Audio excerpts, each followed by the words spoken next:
Jesus, Jesus, Jesus Christ, Jesus Christ, Jesus Christ, Jesus, oh Jesus, Jesus, Jesus, Jesus, Urabase Karabahande, Yarahande, Urabase Karabahande.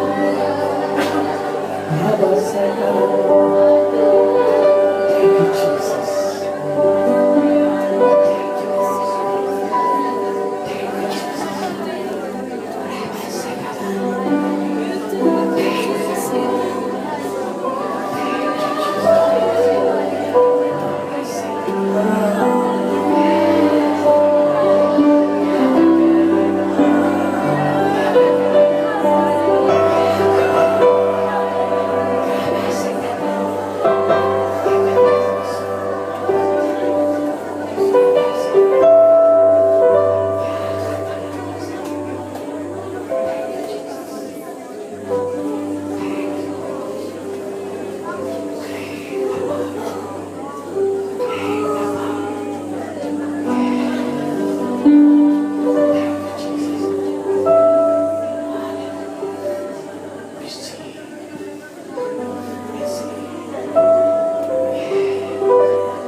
Iniaalay ko sa iyo ang aking buong pagkatao at paglilingkuran kita ng buong katapatan mula ngayon at magpakailanman.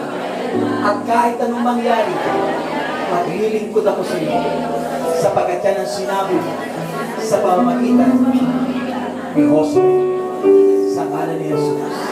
Palakpakan natin ang Diyos. Palakpak. Hallelujah. Hallelujah.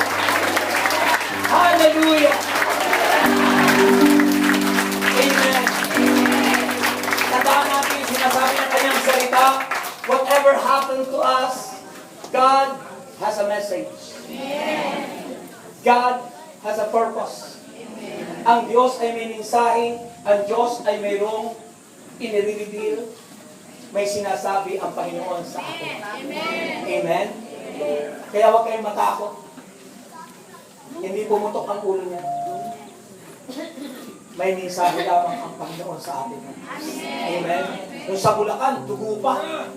Kaya naging explosion, sabi nila. Pero nung gumaling, nung mawala yung pumutok na yon, yung takot ng babae na sabi siya may cancer, gumaling. Amen. Purihin natin ang Panginoon.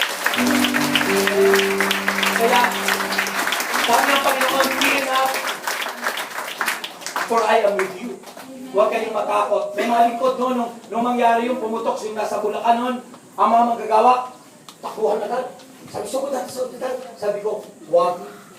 God is with you. Amen. Pagdating ng pinapaloy mo ng first day doon sa Valenzuela, pagdating ng Amorsolo, nagpatotoo siya. Sabi, pinalaya siya sa takot, pinalaya siya sa sakit na cancer, na sinasabing cancerous yung bukol na yon. Yung pala, ang laman lang, puro dugo. Pumutok, sumabog, at yun ang naging dahilan ng kagalingan. Amen!